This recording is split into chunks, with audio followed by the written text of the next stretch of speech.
What's going on, everybody? It's Saul Sunforge for Dungeons and Taverns. Glad to be back. Hopefully, everybody's doing good. Had a bunch of mic issues. It was making me sound like a chipmunk. A lot of times, I recorded videos for like half-hour long videos, and the mic didn't even pick anything up, even though it showed that it was picking stuff up. When I went to edit it, it wasn't there. And then the family took turns being sick and just a lot of work stuff. And oh man, but it's good to be back, and I'm gonna do my very best to try not to leave you guys as long as I did, because I didn't enjoy it. Today's video, we're gonna continue our So You Want to Be series, and we're gonna go ahead and make an artificer. So stay tuned.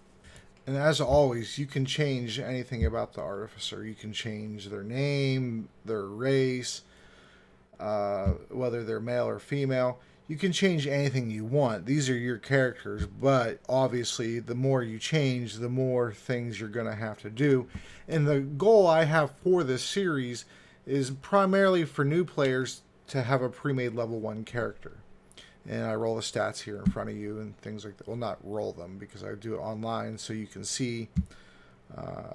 Once I have my second camera set up, then I'll actually roll dice and you'll see actual dice rolling, which is what I prefer. Artificers, or Artificer, however you say it, I've heard it pronounced both, can be found on page 9 of Tasha's. Oh, there we go. Tasha's. Sorry, the green screen effects bled through. Let's go ahead and load it up now. The Artificer is a master of invention. Artificers use ingenuity and magic to unlock extraordinary capabilities in objects. They see magic as a complex system waiting to be decoded and then harnessed in their spells and inventions. You can find everything you need to play one of these inventors in the next few sections. Artificers use a variety of tools to channel their arcane power. To cast a spell, an artificer might use alchemist supplies to create a potent elixir, calligrapher's supplies to inscribe a sigil of power, or tinker's tools to craft a temporary charm. I decided to make the artificer a furbolg, and his name is going to be Delvar. So we can see here on page 107 of Volo's Guide to Monsters, the furbolg gets a +2 to wisdom and a +1 to strength. So let's go ahead and add that to our character sheets right now real quick. Alright, so we give our wisdom a 2 and our strength a 1. That's before we roll our stats, so you add those numbers to whatever stat you apply there. And we see for their age range, furbolgs have long lifespans. They reach adulthood at 30 and they can live to 500 years. So we're going to go ahead and, let me see.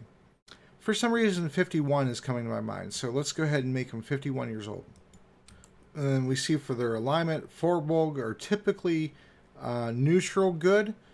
We went and made ours chaotic good because the artificer, in my mind, is a little bit more chaotic and kind of bends and breaks the rules as they see fit, but they're ultimately a good person.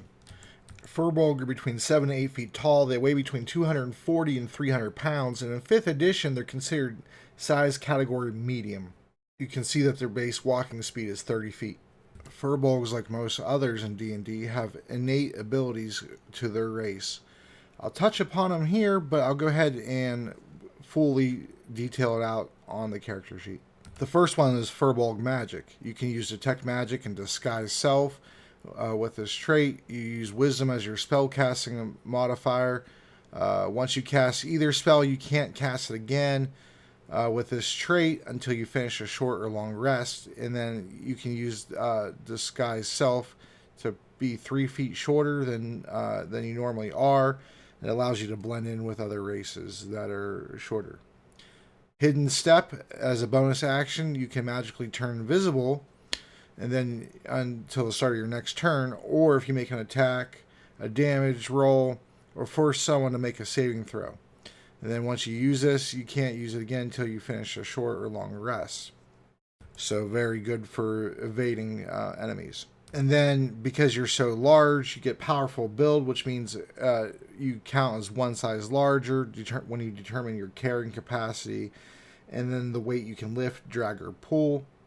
You have speech of beasts and leaf, so you have the ability to communicate in a limited manner with beasts and plants. They can understand the meaning of your words, though you have no special ability to understand them in return. You have advantage on all charisma checks you make to influence them. And then the Furbolg's languages, they can speak, read, and write in Common, Elvish, and in Giant. So let me go put all that on your character sheets for you, and I'll be right back. So before I go ahead and roll the stats, I'll just tell you, the way that I build an Artificer, or Artificer, however you want to say it, it doesn't matter to me. I'm not a word snob. But the way that I do it is their intelligence is their main stat. Excuse me. For their magic, for their attacks, if they're a battlesmith. So your next stat would be your con or your dex, right? Well, your constitution gives you health, obviously. But that's all it does, right? Your dexterity, in addition to increasing your initiative, the most important thing I feel would be it increases your AC. If you increase your if you increase your constitution so that you gain one additional health point per level, it's going to, if you get, say you play level 1 to 20, which doesn't happen very often. It happens in most of my campaigns, but that's because that's the way I want it. Most people don't play that way. They'll play to like 10 or 15 sometimes maybe. But nevertheless, if you say you're playing full scale epic 1 through 20 marathon campaign, you're going to gain 20 health. It's not much. That's really not much at all. And it's going to take you a very long time for that full 20-point payout. Dexterity is going to increase your armor class, and it's going to do it right away. So it's going to reduce your chances to get hit pretty significantly. A bunch of head math, but you're going to get hit a lot more often than those 20 hit points is going to afford you, right? So the dexterity and the armor class mean a lot more, especially to a class that may not have as much AC as some of the other classes, just innately, without doing a whole bunch of things like you have to do with other classes that have low health or low armor.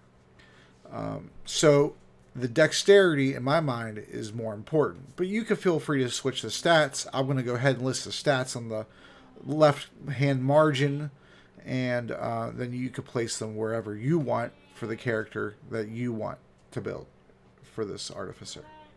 All right, so let's get to it. All right, so this is the battle map that my characters in my campaign, my players, are on right now. They split the party. They got a random encounter, and it truly was random. I roll them on the dice, but that doesn't matter. We're going to go ahead and roll our 6d6 stats, and we roll 4d6, drop the lowest. Anything below a 7 is a reroll. A 7 obviously is not. It has to be below a 7 for me to reroll. So let's go ahead and roll these up right now. /R 4d6. Ooh, that's nice. Okay, 17 off the bat. Alright, that is a 15. That is an 11. Right? Yeah, 8 and 3. Yeah, 11. Ooh, nice. Another good one. 17. So we got 2 more. That's a 7. All right, we keep in the 7. And we have a 14. All right, let's go put those stats in. Actually, hold on a second. Yeah.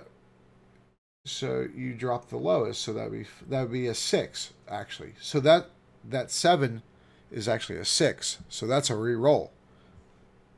Let's do it. Woo! Oh, dice gods. Yes. Yes. We'll take a 16 over 6. Woo. All right. So I went ahead and put the stats in order over here on the side. In numerical order, you can see here. 17, 17, 16, 16, 15, an 11. Straight flames everywhere. That was beautiful. That was a clutch reroll. It's wonderful. You guys are going to have a good character here. All right. So, now remember how I said intelligence is their main stat? Pretty much everything they do is intelligence based. All right. So, we're going to go ahead and put a 17 in there. All right. So, then our next one is going to be our dexterity because of the AC that I talked about earlier. All right. So, then we're going to go ahead and put a 16 here in the Constitution. We could go ahead and we will 17, 17, 16. So we have 16, 15, and 11 left. Ooh. I got to think about this for a moment. All right. I thought about it. All right. So we're going to go ahead and put the other 16 here in Charisma. Beautiful. All right. We're going to go ahead and put the 15 over here. And you add the 2. 15 plus 2 is 17. And then the 11 will go in Strength. 11 plus 1 is 12. So there we go with our stats. Straight beast. Beast. Oh my God. I can't believe I rolled that. It's wonderful. It's wonderful. I kind of want to play as this character. It's mine now. I'm just kidding, man. It's good stuff. Good stuff. I'm happy. Happy day. All right. And I know it's been a while, so if you haven't, and especially if you haven't watched my other videos, making all the other characters, so what you do is you take your number, if it's even, divide it in half, subtract 5. I said 5 and put up 4. So 12 in half is 6. Minus 5 is 1. Our ability score is a modifier is a 1. 17 rounded down is 16 in half is 8. Minus 5. Our bonus is a 3. 16 halved is 8. Minus 5. 3. 17 rounded down to 16 and a half is 8. Minus 5 is 3. Same thing here. 16 doesn't need rounded down. It's even number. Halved is 8. Minus 5 is 3. Look at all of them 3s, baby. Nice. Good stuff. All right, so before we continue on, I want to talk a little bit about proficiency bonuses. Your proficiency bonus is something that when you have a skill that you are skilled in, you get a proficiency bonus. It's like a catch-all number that you add to your dice rolls in order to increase your modifier. The more things you're skilled at, the more things you get proficiency bonuses to, and then it's easier to roll a higher number because whatever you roll, you add your proficiency bonus to. So here we go. Levels 1 through 4 is a +2. Levels 5 through 8 is a +3. Levels 9 through 12 are a +4. Levels 13 through 16 are a +5. And then once you get to levels 17 through 20, it's a +6 to your rolls. At the first level, Artificers know 2 cantrips and you know 2 first level spells. And so since we're first level, we know our proficiency bonus is 2. It's in the book, but I just told you. You come back and reference that anytime you need to. Here's that chart that I referenced. It is on page 10 of Tasha's Cauldron of Everything. You see here that we start out with 8 hit points plus your Constitution modifier. At first level, you always start out with your max hit points, unless your DM is running some kind of niche campaign. So every level after that, whenever you level up, you roll 1d8, and then you add your Constitution. Our Constitution modifier is a 3, so at first level we get 8 plus 3 for our hit points, which is 11. Alright, so let's fill all that information out here. You see hit point maximum is 11 because we haven't been hit yet, we haven't played. So our max hit points is 11. We have 1 hit dice because we're level 1. And then the hit dice is a d8. Like I said, and the way you use those is when you take a long rest or a short rest, you use your hit dice to you expend them to heal yourself. Essentially, it simulates really it's a supernatural healing because people don't heal that way. But we're playing fantasy, right? So you roll your d8, and however many you roll, you add your modifier, and that's how much you heal per d8. So once you get a higher level, say level 4, 8, whatever you want, your DM asks you beforehand how many you want to roll. So this way, you roll to heal yourself. You say you want to use 4 out of 8 of them. Well, the next time you have a short rest, because usually you get 2 per campaign day. Excuse me. You'll have 4 left for your next short rest to try to recover. All right. So you see here on page 10 for our proficiencies, we're proficient in light armor, medium armor, and shields. We can use any simple weapons. And you could use, in 5th edition, you can use things that you're not proficient in. You just you don't get to add your proficiency bonus. It's not like you couldn't do them. That applies for your skills as well as these proficiencies with weapons and armor. But you see here for tools, we're proficient in thieves' tools, tinker's tools, and one type of artisan tool of your choice. And whether how much that's incorporated into your campaign is entirely up to your DM, how much they flesh those things out for you to do. And some DMs don't, which is fine. It depends on the flow of your campaign, really. You can see that the proficiency bonuses will go into their saving throws for their constitution and for their intelligence. So right now at level 1, that means you'll add your +2 to those. So let's go ahead and make our constitution and our intelligence proficient. And the way you make them proficient is you just go ahead and mark them off here. It fills up the little bubble here. Constitution and intelligence. There we go. So we'll go ahead and put our 2 there since we're proficient in them. All right, and then we'll go ahead and figure these out here. So the ones you're not proficient in, you just cross your bonuses. You just bring them on over. Strength bonus is a 1, so it's a 1. Dex 3, so it's a 3. Constitution's a 3, but we're proficient, so we add the 2, and it becomes a 5. Intelligence, we have a 3. We're proficient. That 2 becomes 2 plus 3 is 5. And then wisdom, it's a 3. And then finally our charisma, it's also a 3. So really nice. There's no negative modifiers. There's no zeros. It's a very, very strong character for sure. I would definitely play this character if I could. Alright, so before we go ahead and choose a background, let's go ahead and finish this off here. For skills, we could choose 2 from Arcana, History, Investigation, Medicine, Nature, Perception, and Sleight of Hand.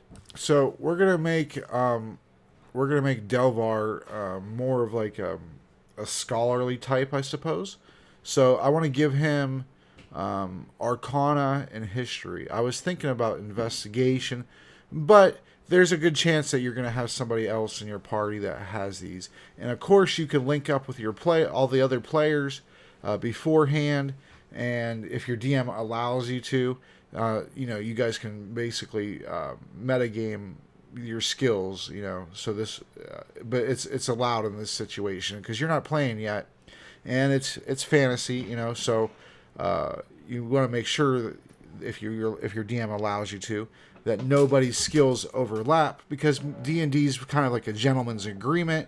If your character specializes in something, because of their class or their race perhaps, and then you have somebody else who has that as like their secondary specialization, you almost always are going to let the primary go, but to lead in that situation.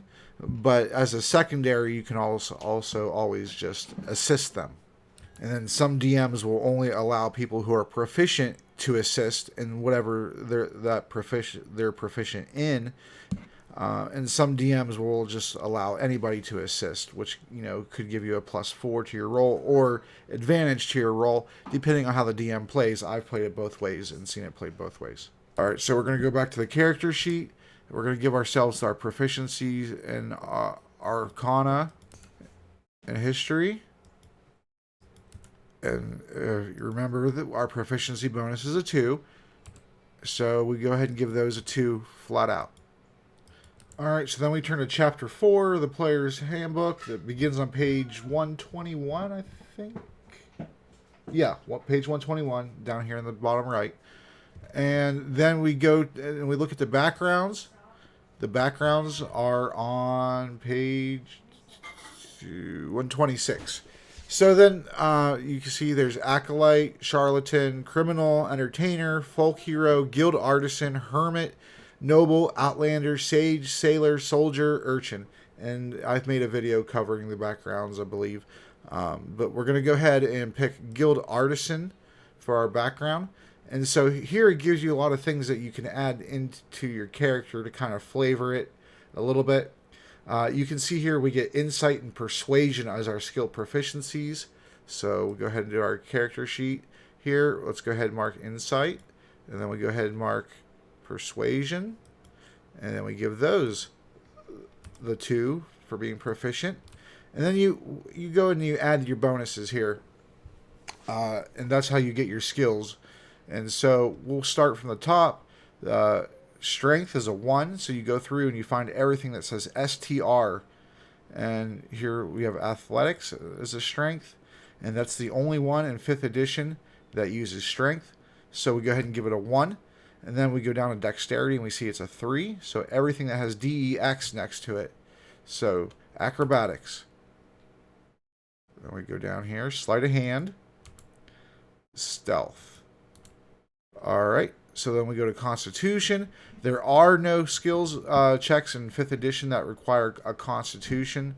That's mainly just health.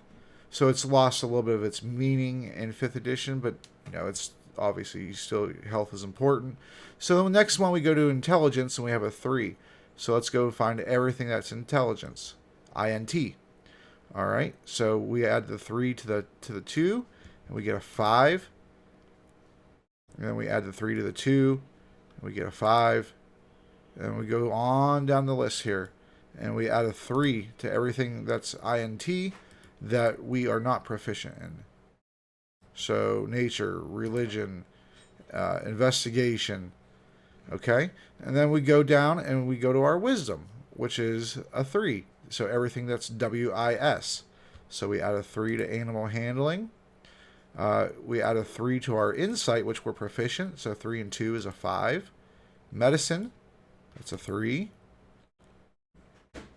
Perception is a 3. And then our Survival is a 3. Then finally, we go to our Charisma, which is a 3. So everything marked CHA next to it is Charisma. Your Deception. Intimidation. Your Performance. And then Persuasion, which we are proficient in. So 3 and 2 is a 5. And there we go. So now our skill tree is all done. So on the character sheet, we go up here. And then for background, since we picked Guild Artisan, you just write that in. There we are. Alright, so next let's fill out our personality traits, ideals, bonds, and flaws. Alright, so let's go ahead and read these for the ideals. And you could also just roll a d6 and pick and get one and use that as your result. That makes a very interesting character. Sometimes it makes conflicting results, and so it makes it more of a dynamic thing because you kind of have to explain these conflicting results, and it could make a very interesting dynamic character. But it's up to you and the DM. Alright, so first is community. It is the duty of all civilized people to strengthen the bonds of community and the security of civilization. No. My talents were given to me so that I could use them to benefit the world. That's generosity. Yes, we're probably going to pick that one. Let's finish reading them real quick. Everyone should be free to pursue his or her own livelihood. That's a good second choice. I'm only in it for the money. No, I don't see that as my character. I'm committed to the people I care about, not the ideals. I can see that working. I work hard to be the best there is at my craft. I can also see that working. So let's go ahead and we're going to go ahead and choose number 2. We're going to choose generosity. So let's go ahead and write that in. All right, next is our bond. The workshop where I learn my trade is the most important place in the world to me. That could be interesting. I created a great work for someone and then found them unworthy to receive it. I'm still looking for someone worthy. That could be interesting. I owe my guild a great debt for forging me into the person I am today. I pursue wealth to secure someone's love. One day I'll return to my guild and prove that I am the greatest artisan of them all. That doesn't feel right. I'll get revenge on the evil forces that destroyed my place of business and ruined my livelihood. Uh, hmm.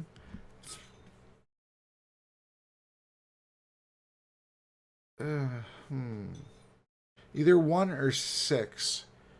We'll go with 6. I'll get revenge on the evil forces that destroyed my place of business. That gives your DM quite a bit to work with. Really, all these give your DM something to work with. You know, depending on how much of your backstory that they incorporate into the campaign, which usually depends on how long the campaign is going to be. Obviously, the longer the campaign, the more backstory can be fit into the campaign. Whereas the more players there are, the less that there'll be. So it's like a give and take constantly. All right, so now we go to flaws. I'll do anything to get my hands on something rare or priceless. I could see that one, but most likely not. I'm quick to assume that someone is trying to cheat me. I don't really think... maybe, because of the chaotic aspect. Maybe. No one must ever learn that I once stole money from the guild coffers. That could work. Even as a good character, you do bad things, for good reasons. What gives you more nuance to your character. I'm never satisfied with what I have. I always want more. I would kill I would kill to acquire a noble title. I'm horribly jealous of anyone who can outshine my handiwork. Everywhere I go, I'm surrounded by rivals. That interests me as a flaw. That interests me. I'm horribly jealous of anyone who can outshine my handiwork. Everywhere I go, I'm surrounded by rivals. So, a good reason I picked number 6 is because it gives the DM quite a bit to work with. It gives you a rival or a faction rival instantly for the DM to flesh into the created world. There's a lot of storyline hooks that they could give you just off of that. You get a redemption arc if you wish to, and it makes your character more 3-dimensional than just a flat character sheet. And we forgot the personality trait, so let's go ahead through those. I believe that anything worth doing is worth doing right. I can't help it. I'm a perfectionist. I'm a snob who looks down on those who can't appreciate fine art. I always want to know how things work and what makes people tick. I'm full of witty aphorisms and have a proverb for every occasion. I'm rude to people who lack my commitment to hard work and fair play. I like to talk at length about my profession. I don't part with money easily and will haggle tirelessly to get the best deal possible. I'm well known for my work, and I want to make sure everyone appreciates it. I'm always taken aback when people haven't heard of me. Number 8's a pretty funny one. You could definitely do a lot of things with that and make it hilarious if you want to. We'll go ahead with number 7, that you don't part with your money easily and will haggle tirelessly to get the best deal possible, because that could be hilarious. Alright, so we see here that for our spell casting, our spell save DC is 8 plus your proficiency bonus plus your intelligence modifier. And then your spell attack modifier is your proficiency bonus plus your intelligence modifier. So the only difference is that 8. So let's go ahead and fill that in right now on the character sheet. Alright, so we see here that our spell casting ability is intelligence. Our spell save DC is a 13 because we have 8 plus 3 plus 2. And then for our spell attack bonus, it's 3 plus 2. 3 from our intelligence bonus, and 2 from our proficiency bonus. I mentioned earlier that you start out with 2 cantrips at level 1, and you start out with two level 1 spell slots. So I just put select 2, so this way you understand that you get 2 of them. Alright, so then I put in the height and the weight. You can change that whatever you want. I'm leaving the eyes, skin, and hair up to you. Alright, so here's how you figure out your passive perception. Your passive perception is what your character sees without you having to actively perceive it, actively look or smell or things like that. It's just things that occur naturally to your character. The higher your passive, the more things you'll notice that the DM will call to your character's attention because of it. If you are proficient in your perception, then you add your proficiency plus your wisdom plus 10. Your base is always going to be 10. But since our character is not proficient in perception, it is just 10 plus our wisdom modifier, which is a 3. So that means our passive is a 13. So anything that the DM deems that a 13 or less of a roll you'd be able to get, you'll automatically get those things just for passively, just for being in the room, just things that you happen to notice. Here on page 12 of Tasha's, you will see your spell list, and Artificers have spells up to 5th level. They're all listed here. The spells that have the little stars next to them denote that they're from this book, Tasha's, and the other spells you'll be able to find the descriptions for in the player's handbook. Alright, so now we're going to go ahead and pick the starting equipment. You see here that we have any 2 simple weapons of your choice. We'll go ahead and choose those when we look at the weapon chart. A light crossbow and 20 bolts. Your choice is studded leather armor or scale mail, thieves tools, and a dungeoneer's pack. If you forego the starting equipment as well as the items offered by your background, you start with 5d4 times 10 to buy your equipment. I'm going to start with the 5d4 times 10, so this way you guys get to choose your equipment. We'll still go over the table of simple weapons and things, though. But let's go ahead and roll the 5d4 times 10 now to see what you get. Alright, so /R, 5d10. That was right. Is that the right formula? Alright, so 5d4 times 10. Alright, so we have 9 times 10, so you're starting out with 90 gold. Alright, page 147 of the player's handbook begins the weapons. It tells you how long it takes to don armor, which is put it on. Doff armor, which is take it off. And weapon properties. You go take a look at that. I've covered it in a few videos in the past. Let's go ahead and find the weapons chart here. Alright, so we have simple melee weapons. So these are the weapons you'll get to choose from that you're proficient in. You don't have to choose a weapon that you're proficient in. You can still use something that you're not proficient in. But I need you to be clear that you're not going to be able to add your proficiency bonus. So why would you do that? So the prices of the weapons are over here on the left side, how much damage they do, and then their properties. So depending on how you want to play your Artificer, you might want to take light weapons, so you could dual wield or things like that. That's up to you. In those simple weapons, I usually like a quarterstaff, but that's more of a weapon for maybe a monk or a druid or a sorcerer or wizard. So it's really up to you on how you want to play your character. A D8 hit die per level. You probably could do some frontline stuff, so you could pick a mace, or if you wanted to throw weapons, you pick a spear, a javelin, so you could throw your weapons from the back line, if you're not using your spell slots and your abilities. And then we see here on page 145 the armor table. So you see here that leather armor is here under light, and then scale mail is here under medium. You can see the cost difference is 10 for the leather, and then 50 for the scale mail. So that would be 50 out of your 90. That's up to you.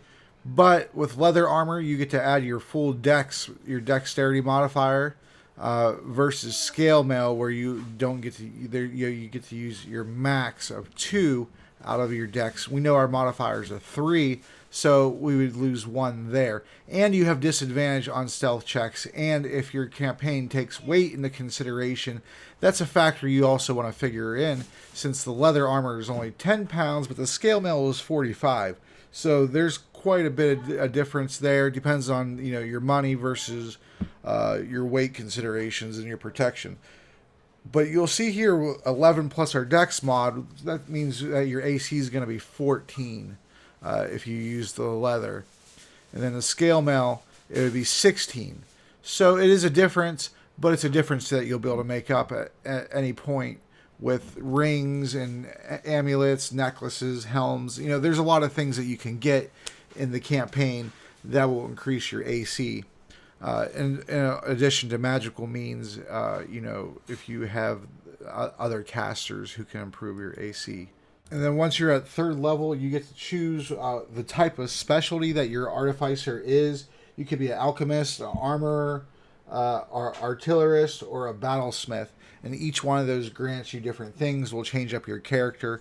At 1st level, you don't need to worry about it, but you need to be cognizant of those things that you'll need to pick out. And then here on page 150 of the player's handbook is your table for adventuring gear. So you'll be able to completely customize what you start out with based off of the starting gold that you have. You'll be able to purchase these things. And a lot of the prices in D&D don't make too much sense. And your DM may have changed some of these prices to raise or lower them based on their value, their usefulness to you. And so you go through here, you pick your items out, you calculate the weight next to the item, and that's if you use weight. 5th edition, it seems like weight is just really inconsequential, as the game seems to be trying to attract more video game players into it. And so a lot of the math has been eliminated from the game for you. And then when you do pick your weapon and things like that, you get your attack bonus based off of if you're proficient with it. Melee weapons traditionally use strength unless they're noted otherwise. And then, ranged weapons traditionally use dexterity unless otherwise noted. If you're proficient, you add your bonus plus your proficiency to get your attack roll. And then for your damage, you just add your proficiency, or you add your ability modifier. So if you're using strength, you would add a +1 damage. If you're using ranged you'd use your dex, so you would get a +3 to your damage, and that's how that works. And then when your proficiency bonus goes up at the stated levels previously, then your attack bonus goes up by 1. If you get magical items that are +1, +2, +3, etc., they'll add to your attack bonus or to your damage type. And there's magical weapons and things that you can get that will give you elemental status damage like fire, acid, things like that. And really, that's it. You create your backstory, and I have a video that shows starts talking about the backstory. I would allow it. The appearance and things are completely up to you. I have something in my mind of how he would look, but that's me. That's not your character, and so I'm not filling those things out in consideration of you. Your armor class, since we didn't start with the starting gear, I can't figure that out for you, but I already showed you how to do that. Make sure you get your dex, so go ahead and put a 3 there at minimum. And then your initiative goes off of your dex, and so you get a +3 to your initiative rolls. Your initiative is any type of situation. It doesn't have to necessarily be a hostile encounter, but it's an encounter, and it gives you a guide on when you get to act versus the other players. Obviously, the higher dex you get or feats that you get that add to your initiative, the better. You could possibly get advantage on your initiative, which means you roll 2d20, add your bonus, but you get the higher of the d20 rolls for your initiative. So I think that covers pretty much everything. This is probably going to be by far the largest of the most expansive videos that I've created. Me personally, for full disclosure, I've never had a player who was an Artificer, and I certainly don't get to play enough to have ever played one. I for sure haven't played even all the base classes or races as a player. But as a DM, I've not experienced an Artificer, so I had to go ahead and look these things up, and that's why this video is longer. But if you enjoy this content, stay tuned, give a follow. I appreciate all of you for watching, and I'll be back regularly again with more content. So thank you. I appreciate you all. Make sure you have fun. Go out there, roll some dice, and kick some ass. Oh, and stay tuned for the bonus outtakes. And then for the Furbolg size category, we see that, excuse me, for a Furbolg size categories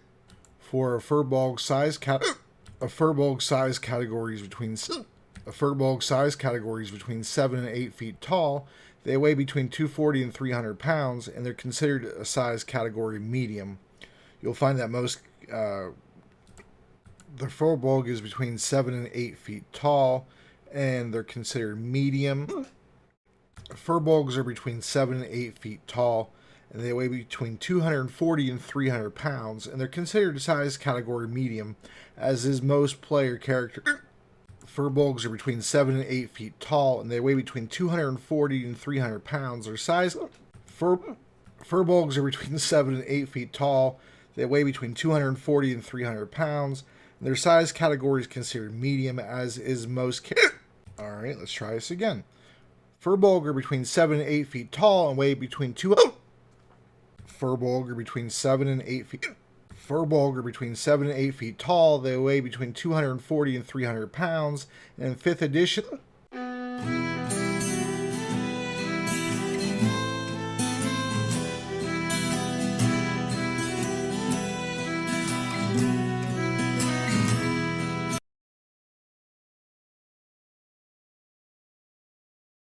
and you can see that their base walking speed is 30. They have a trait called Furbolg Magic. They can cast Detect Magic and Disguise Self with this trait. Using their Wisdom as their... Furbolgs have a trait called Furbolg Magic. They can cast Detect Magic and Disguise Self with this trait, using Wisdom as their spellcasting ability for them. Once you cast either spell, you can cast it again with it. Furbolgs, like any race, have special traits. Furbolgs, like any other race in D&D, have special traits. I'll talk about them here just briefly. Furbolgs have special traits that I'll talk about really quickly here, but I'll go ahead and denote that on the sheet in its entirety. Furbolg Magic. You can cast Detect Magic and Disguise Self with this trait. It uses Wisdom as your spellcasting modifier. You can only cast it once a day. Furbolg Magic. You can cast Detect Magic and Disguise Self